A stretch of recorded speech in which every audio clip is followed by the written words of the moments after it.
They want to smear him, they want to smear Katie, they want to smear everyone that wants to speak the truth. The case was so idiotic. Yes, they had witnesses from the police. So in this country, a lot of people thought, oh, the police and establishment are plotting. The actual ordinary police officers are so incompetent. They didn't know what they were talking about. They didn't know their own guidelines. They didn't even read it. And but that's why it was so stupid that actually for once Tommy won. This is like the old Soviet Union. Right. It's outrageous that this is happening in England, but it is. Why was I in court in the first place? Who should be in court? The officer who attacked me, the officer who gave the false order, the officer who admitted changing the forms. They should be in court. Someone should face punishment for what's happened. I'm outside of Westminster Magistrates Court, and there's still a crowd here about an hour after the verdict came in for Tommy Robinson, wherein the judge dismissed the charges against him for failing to comply with a dispersal order. I'm thrilled, yeah? I'm thrilled, but I'm still angry. I'm shocked, actually, that you won in court. So am I. I'm shocked. I don't think they had anywhere they could go on it because it was so blatant, and the world watched the video of it. That's the dispersal order that ended up with Tommy Robinson in handcuffs and pepper sprayed and then banned from his capital city. And the grounds of this is your presence is likely to cause harassment, alarm and distress to attendees at the march. Political policing! Get your hands off of it! Get your hands off! I wanted to talk to the people about why they thought it was so important to come here to support Tommy. We came yesterday, listened to what they were saying yesterday, and it's just disgraceful. The way he's treated, the way they react. Well, they act. They don't even react. They act. It's just completely wrong, and the support needs to be there for people like him because we're all in danger for the future. Why was it important for you to come here to support Tommy? Well, a couple of reasons. Apart from the fact that it was injustice, and luckily he won, it was also because the lack of media attention, unless the case was going to go against him. And you guys were here yesterday. We had Sky News, who in this country is very liberal. They were here, very excited. Today they're not here because they know. And I think it's important for us, new media movement, to actually cover what they're not covering. Tommy is Britain's premier political prisoner. And I got into trouble when I was the leader of UKIP for actually defending Tommy on that basis. And of course you've seen this endless persecution of him just for standing up and talking about issues that the mainstream media and the politicians won't talk about.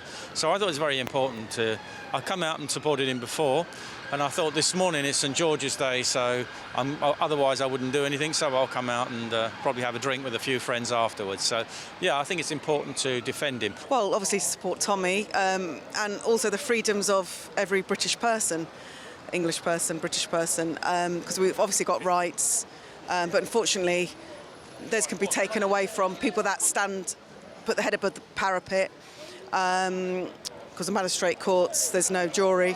But I'm just really happy today that he got justice, which right from the start, from the first police officer, the evidence was bad.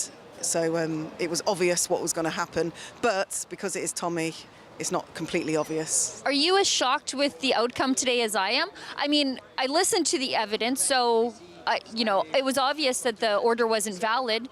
However, the courts have not been kind to him. I trusted the truth. The truth was there to be seen, and they did everything they could to discolour it and make it go against Tommy, and he's the voice for the people, really. They're frightened, they're scared of his voice, they're scared of his following. They want to smear him, they want to smear Katie, they want to smear everyone that wants to speak the truth. I've been on the receiving end of the corruption, and justice prevails in the end if you fight. But the rest of it is, it's not even actually about Tommy Robinson himself. Tommy represents everybody else, and not really to give him the ego, but the case is basically a representation of all of us. If it could happen to him, it could happen to anybody else. And I think it's important, considering we're all having the same battles in Canada and Britain, where we became complacent. The people who are patriotic became complacent, and the Liberal establishment are winning. So we have to fight back. Of course, actually, in Canada, there's a bit of a chance with the Canadian Tories. Not in this country. So we'll find out what happens. But what you have to realise is, although this case has fallen apart because there was no case to start with, he's now saddled with tens of thousands of pounds of legal bills, and that's not the first time that's happened to him. And that's the whole objective. The court doesn't have to win the case, but they have to saddle him with financial commitments because they break somebody like that. And I think that is absolutely outrageous that can happen, but it does. I've seen plenty of court cases against Tommy where the evidence should have fallen down in his favor and then it doesn't. I was shocked to hear the judge dismiss the charges today. Yeah, well, I'll be honest with you. From the evidence, he should dismiss the charges, but as we well know, because it's Tommy, anything goes.